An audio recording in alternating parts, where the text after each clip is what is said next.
Olá, tudo bem? Sou Gilberto Lima Júnior, presidente do Instituto Iluminante de Inovação Tecnológica e Impacto Social. Atuo como futurista do jornal Correio Brasiliense no blog O Futuro Já Começou. Escrevo também, integro lá o grupo, muito me honra integrar, Mentes Brilhantes, mantendo uma coluna na plataforma WHOW, WHOW, né? E trato desse tema, atuo como empreendedor, como empresário na área internacional há mais de 26 anos e há mais de 20 anos nesse foco da tecnologia, da inovação, integrando alguns conselhos no Brasil, no exterior, mentor de alguns executivos, mentor de algumas empresas, de algumas startups, que acabo por também participar como investidor. Tenho feito alguns comentários, tem sido muito interessante o retorno, e hoje nós vamos fazer um comentário muito importante sobre inovação tecnológica e o futuro. Que itens da inovação tecnológica estão sendo priorizados pelas lideranças mundiais? Afinal de contas, nós estamos em plena corrida disruptiva, né, da inovação, impactando a economia global de várias formas. O novo existir humano, né, esse neo-humanismo que está por aí, está impactado por uma enorme aceleração disruptiva de tudo que é inovação pouco comum, né, que ainda não tão dominada, mas que, uma vez dominadas, né, nós vamos falar sobre elas, trarão um impacto ainda mais exponencial do que já trouxe até hoje. Em período de pandemia, teletrabalho, teleaula, né, teletudo, telelazer, né, teleeducação, enfim, nós estamos realmente diante de um cenário de grande desafio. É legal e importante para nós, cidadãos comuns que estamos repensando o nosso posicionamento, o nosso olhar profissional na carreira, ou empreendedor, ou aqueles que têm as suas empresas já consolidadas, que nesse momento, por conta de transição digital e sobrevivência de mercado, em meio à incerteza, em um período de complexidade, né? As buzzwords aí, né? Antes dizia que o mundo era líquido e hoje em dia diz que o mundo é gasoso, né? Ele é mais do que um mundo complexo, ele é um mundo incontrolável, né? Não é linear de jeito nenhum.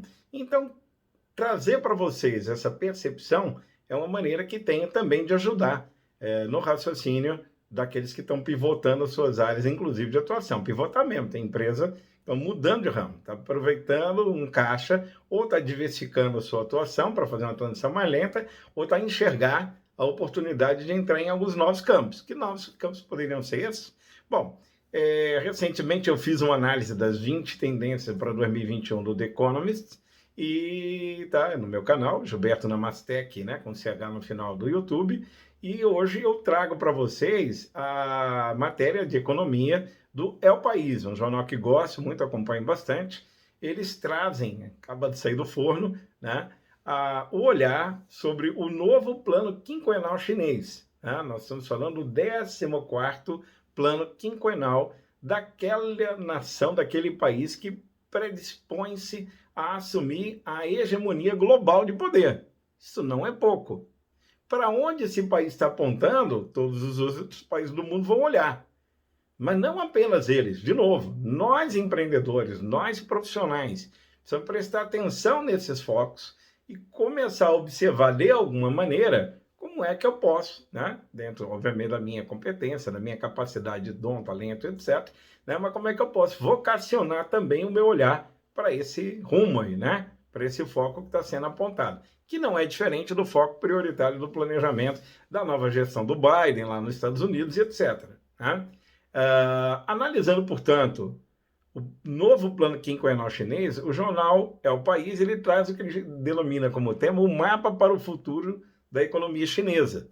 E ele carrega, né, até 2025, algumas lembranças aqui da prioridade que será dada pelos economistas, empresários e investidores da China e do mundo que relaciona-se com a China.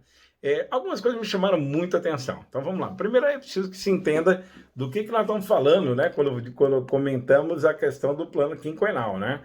Nós estamos falando de quê? Né? O plano quinquenal é um plano que a China, lideranças todas do país, política, acadêmica, os maiores economistas, as maiores personalidades do mundo, inclusive, são chamadas a opinar para que o governo chinês defina o seu horizonte de 5 em 5 anos. Portanto, 2021 a 2025 é esse 14º plano quinquenal, como eu já disse.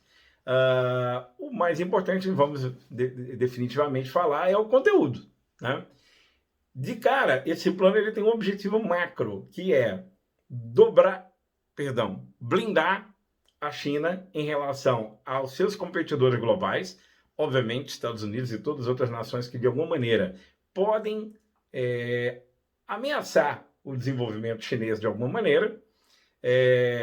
Eles entendem que é necessário blindar a China dos riscos globais. Isso é amplo na compreensão, que riscos nós estamos falando, né? Mas aqui eu vou me deter ao risco econômico, à competitividade econômica, prefiro inclusive, né?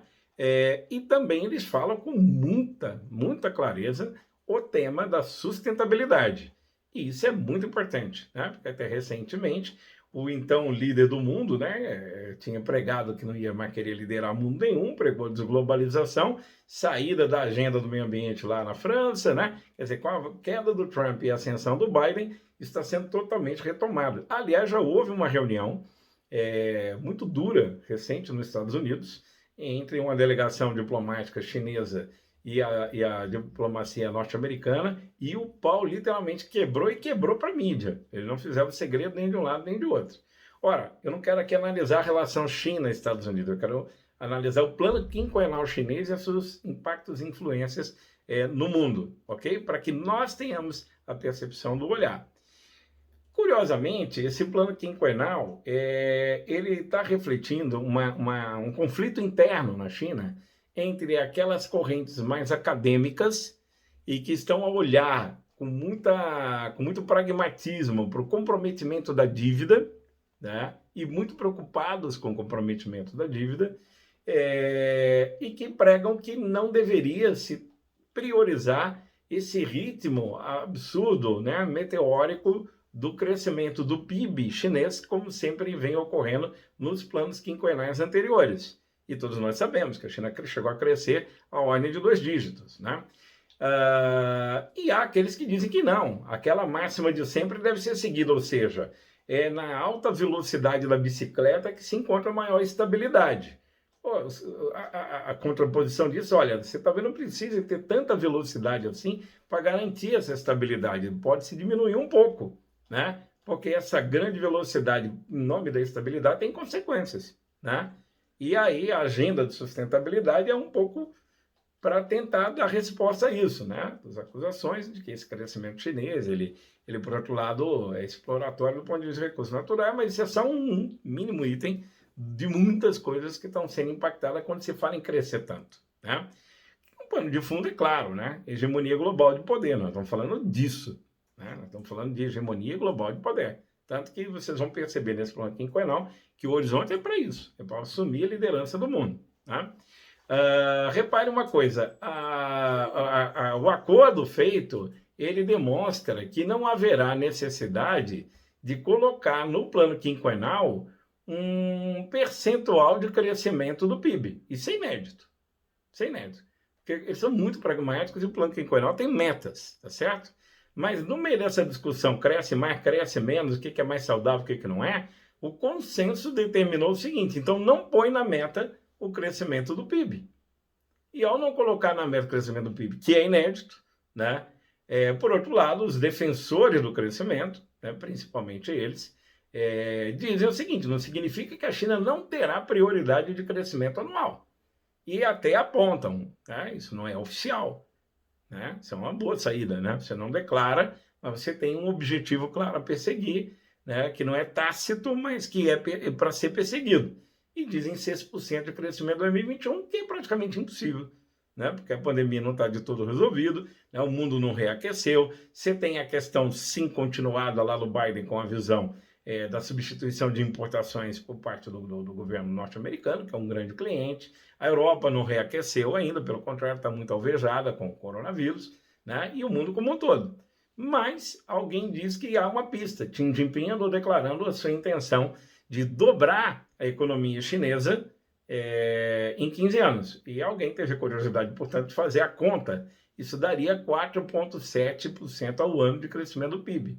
Então, há quem diga que a China vai perseguir 6%, né, para que se consiga garantir minimamente esse crescimento de 4,7%, como o premier chinês, o grande líder Xi Jinping, deseja, né, e aponta dentro da sua convicção de evolução de poder. Né? Alguns aspectos me chamam muita atenção.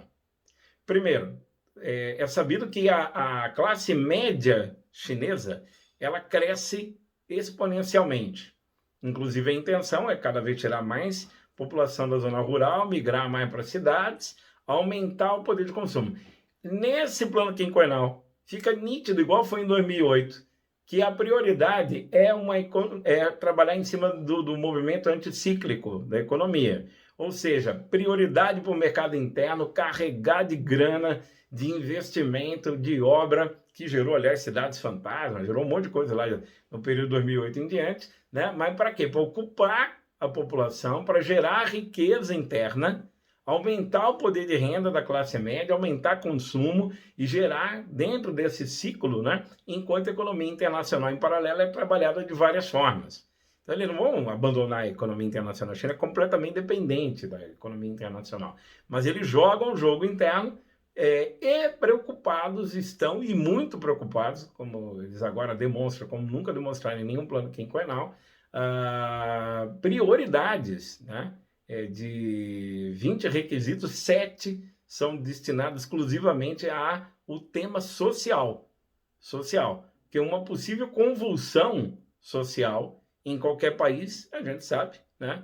É um grande risco. Davos, né? Que não vai ser em Davos, o Fórum Econômico de Davos, que vai acontecer em maio, em Singapura, que vem com essa notícia do Great Reset, etc. e tal, que é pintar um capitalismo, né? Divisão social, mais bonzinho, que contempla stakeholders. No fundo, há um grande pavor das elites globais em relação a uma rebelião mundial, né? Das bases, né? Então, a China não está abandonando esses cuidados, também da agenda de Davos, que é sustentabilidade, e não está abandonando a questão social. Pelo contrário, né? Por isso o anticíclico vai merecer, e das 20 critérios lá, 7 são muito específicos para a melhoria do padrão social, da qualidade de vida do cidadão chinês. Isso é muito interessante. O outro grande ponto que vem a ter prioridade dentro do chamado plano quinquenal. É a tecnologia. Obviamente que eu vou destacar esse ponto, né? A matéria traz esse desejo pessoal de Xi Jinping, né? De entender que tudo é muito complexo, né? Que tem muita mudança, né? Mas ele diz o seguinte: as 148 páginas resultantes, né? São 11 pontos, né, específicos, são 148 páginas de 20 pontos, sendo desses 7 indicadores em 5 áreas: desenvolvimento, inovação, olha aí, inovação, que é o que interessa, bem-estar popular, que é o que eu dizia do lado social, sustentabilidade e segurança. Então, tudo que eu falei até agora pode se resumir a 5 critérios que vão estar contemplados, né? Que são esses 5, vamos repetir: inovação, bem-estar popular, quer dizer, o lado social, sustentabilidade e segurança. E segurança é amplo também, né? Pra você entender o sentido dele, mas é bem mais amplo. E esse detalhe que evidencia a questão do PIB. Vamos também falar, para não deixar de comentar, que mesmo diante dessa pandemia toda, né, a meta de 6% da China de crescer em 2020 deu 2,3%. Mas isso é incrível, né? A maioria dos países teve PIB zero ou negativo, né? Veja a própria situação do Brasil, né? Então, eles cresceram 2,3% no meio dessa bagaça toda. Agora, eu vou, obviamente, fixar aqui no ponto da minha análise, né, a questão que se refere exclusivamente à tecnologia, à inovação. Porque eu fico muito curioso o seguinte: quando fala em inovação, que áreas, que setores da inovação a China está entendendo que ela vai colocar maior esforço para escalar globalmente, né? Se a gente pegar qualquer um dessas 5 áreas, daria aqui 5 vídeos diferentes, né? Eu vou me concentrar um pouquinho aqui naquilo que ele chama de um crescimento qualitativo, né? Embora não seja o PIB definido quantitativamente, mas eles querem crescer com muita força. E diz assim, o governo prevê que ao longo dos próximos 5 anos, o investimento em P&D, né, PDI, né, Pesquisa, Desenvolvimento e Inovação, ele crescerá a um ritmo anual superior a 7%, que é uma cifra viável comparado ao último quarto de século, né? A China nunca deixou de investir, de crescer o investimento em pesquisa, desenvolvimento e inovação abaixo de 8%. Ele está dizendo que vai ser superior a 7%, né? Então provavelmente vai ser 8% ou mais. Mas ela entende que a China ainda investe pouco. Repare, ela já é líder na grande maior parte dos setores da inovação. Vou comentar sobre isso. Mas ela investe 2,4% do seu PIB em pesquisa, desenvolvimento e inovação, enquanto os Estados Unidos 5,4%. Então ela tem 3 pontos abaixo do seu grande competidor. E o grande competidor está ali numa transição, mas ele está se reordenando. E é a potência do mundo, né? Então, para onde que eles vão apontar os chamados setores estratégicos, né? E eu lembro que um dia eu ajudei a colaborar com a chamada política industrial, tecnológica e de comércio exterior do Brasil, né?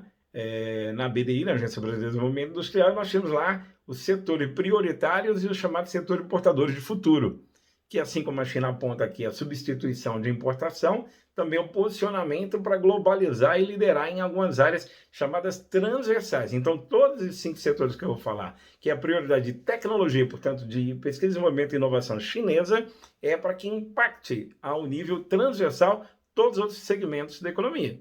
Então, sem perder de vista tudo aquilo que falei, segurança, meio ambiente, etc. Mas em tecnologia, o que é que o plano menciona?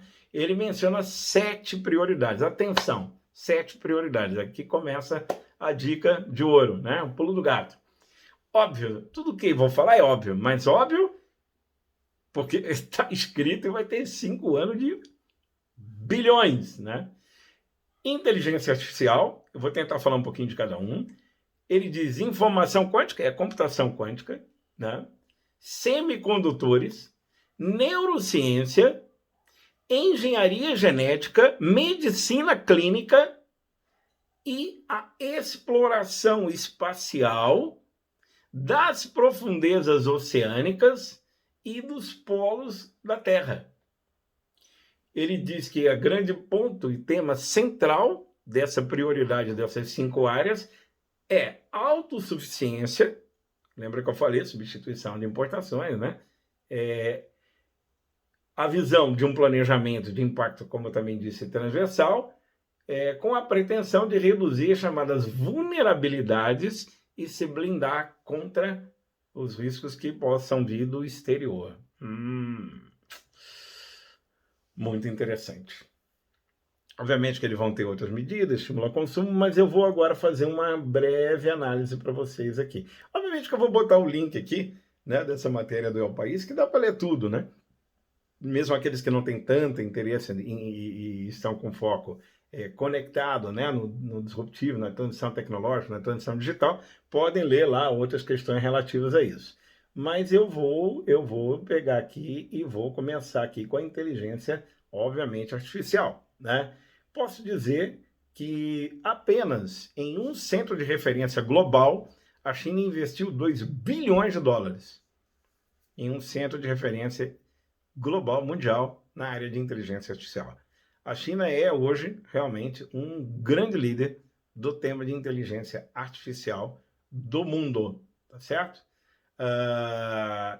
Esse segmento é óbvio que ele impacta toda a realidade humana. Nós estamos falando de um neo-humanismo. Nós estamos falando da necessidade, como Elon Musk diz lá, e quer chipar o cérebro de todo mundo, porque o ser humano não vai dar conta de acompanhar a capacidade, né, da inteligência artificial, vinculado ou não à robótica, né? Mas a ideia da China aqui é que realmente a inteligência artificial vai ser um grande fato, um divisor de águas na competição global. Quem mais rápido dominar, e ela considera que ela é líder disso hoje, né, maior oportunidade e possibilidade terá.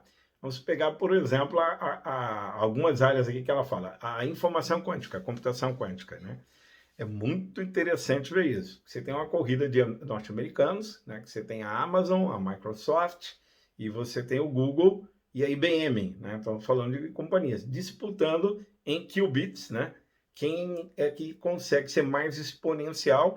E o Google, em 2018, anunciou, deu uma surra aí nos números, né, de todo mundo, mostrando que o computador deles teria alcançado a chamada dupla exponencialidade quântica em 2018 para 2019, né? Mas o que aconteceu com isso, né? Qual foi a consequência específica desse anúncio vindo do Google, né? É que a IBM com o Watson, por exemplo, e todo mundo começou a se mexer muito porque não davam conta de acompanhar esse salto, né? Da dupla, veja, computação quântica. Uma coisa é você falar da computação tradicional que vai mudar completamente, que é o binário, 0 e 1, né? É uma escala de números, as linhas de código que você escreve para dizer camisa branca do Gilberto, a palestra do Gilberto, a mentoria do Gilberto em linguagem de código, né? Você vai usar sempre uma variação, né, nas linhas escritas de código entre 0 e 1, né? Ou envolvendo, desculpa, né, um ou outro, para poder definir o que é camisa, o que é mentoria, o que é isso, aquilo que eu estou querendo transmitir, né? Imagina que no caso da programação quântica, você não está falando de forma binária, você está falando simultânea. Então você leva em conta o 0 e 1 ao mesmo tempo e todas as variações ao mesmo tempo dos dois. Então é difícil tecnicamente explicar, mas é um grau assim, revolucionário em termos de informática. A informática está mudando completamente. Tanto é que o grande perigo que tem é a questão criptográfica, né? Nenhuma criptografia atual é capaz de resistir, nenhum é exagero, mas pode-se quase que afirmar nenhuma, a um ataque quântico, né, de uma computação quântica.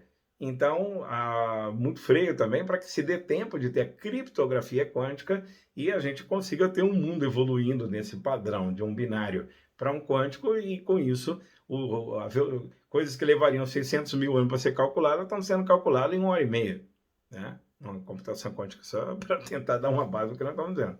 Mas os chineses anunciaram, né, publicaram na Science, né, então, para não deixar dúvida, de que eles conseguiram ser 10 bilhões de vezes mais exponenciais na computação quântica deles do que o do Google, que estava humilhando todo mundo.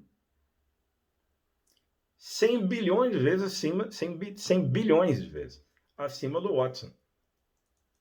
Então, dá para imaginar que essa revolução que vem da vida através de uma nova informática quântica, os chineses estão mostrando que tem muito punch.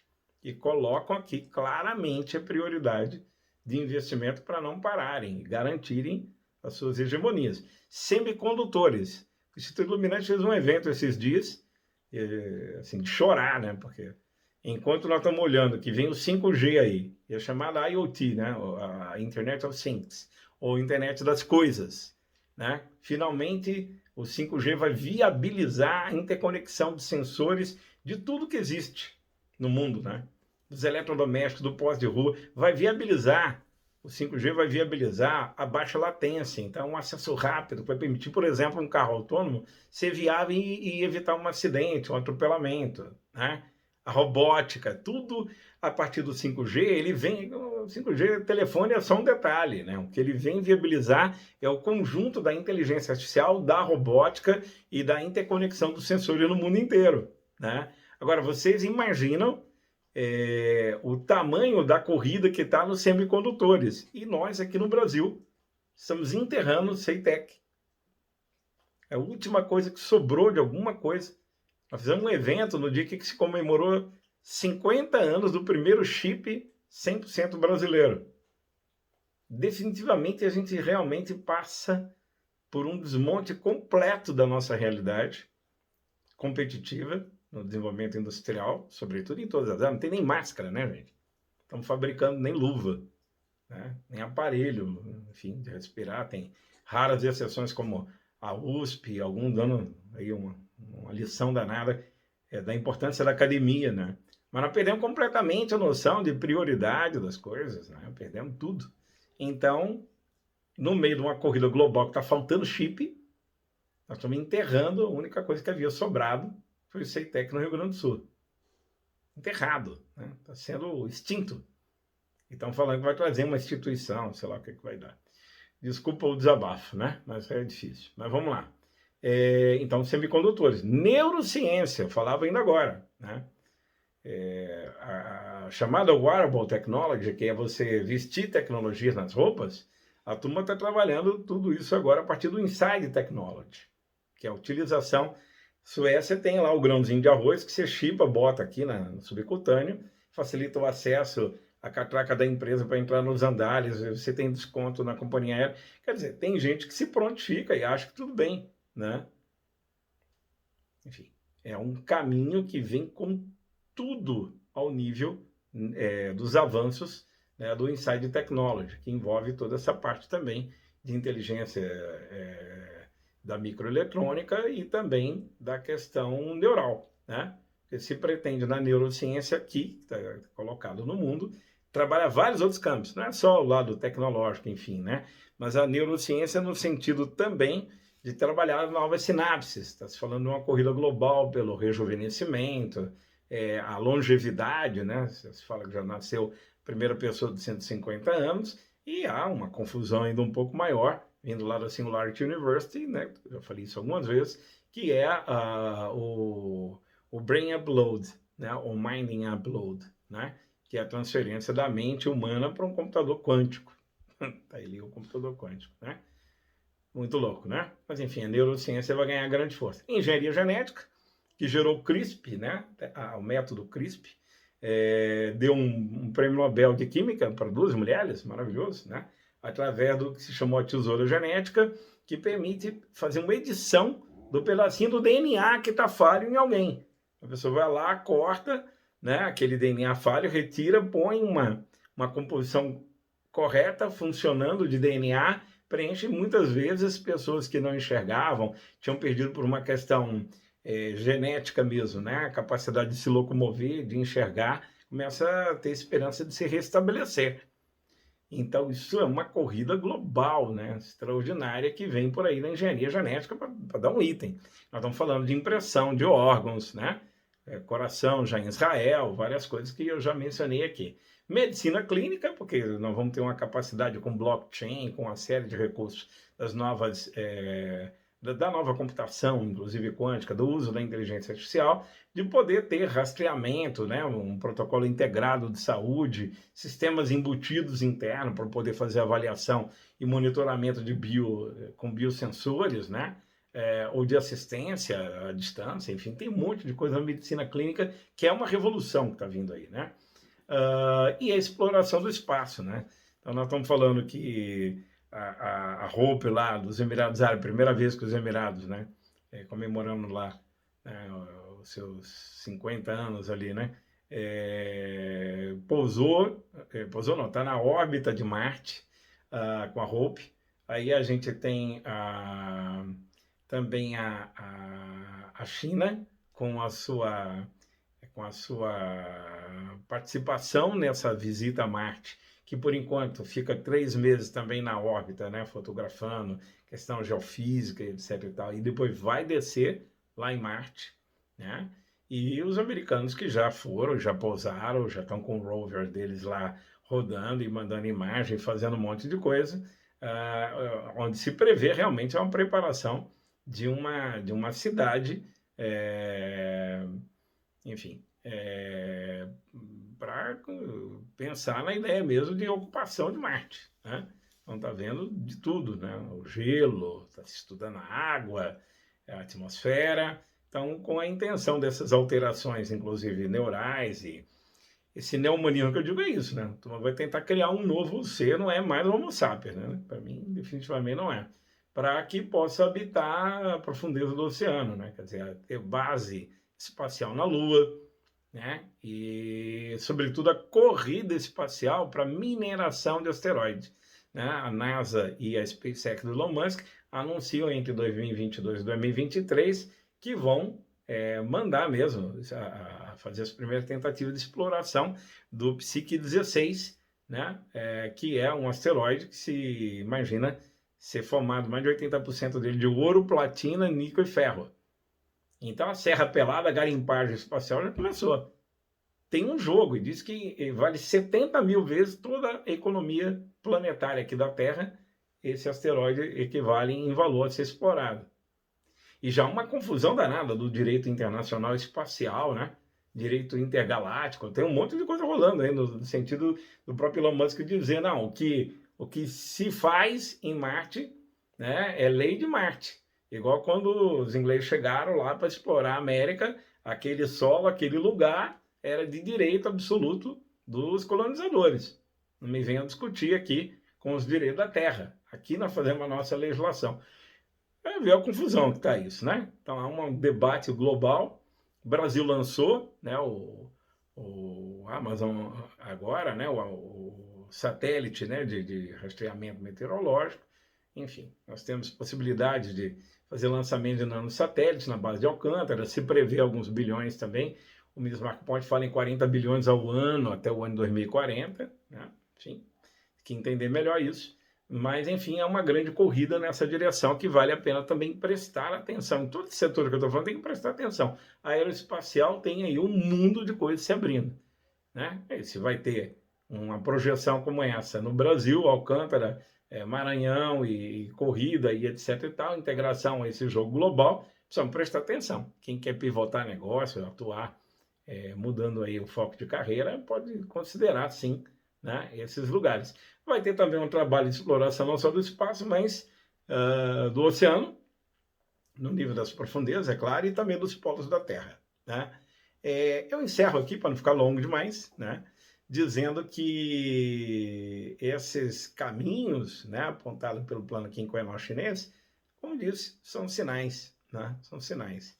E a gente pode pensar nesses sinais. Você pode levar em conta, né, de alguma maneira, o conhecimento que eu estou tentando aqui compartilhar com você, trazer para vocês, e aproveitar da maneira que achar melhor isso aí, tá bom? Obrigado pela oportunidade. Compartilhem Gilberto Namastec nas redes sociais, Instagram, Face, tudo é a mesma coisa, tá bom? Muito obrigado a vocês. Aguardo, então, que possam fazer lá seus comentários e compartilhar com seus amigos.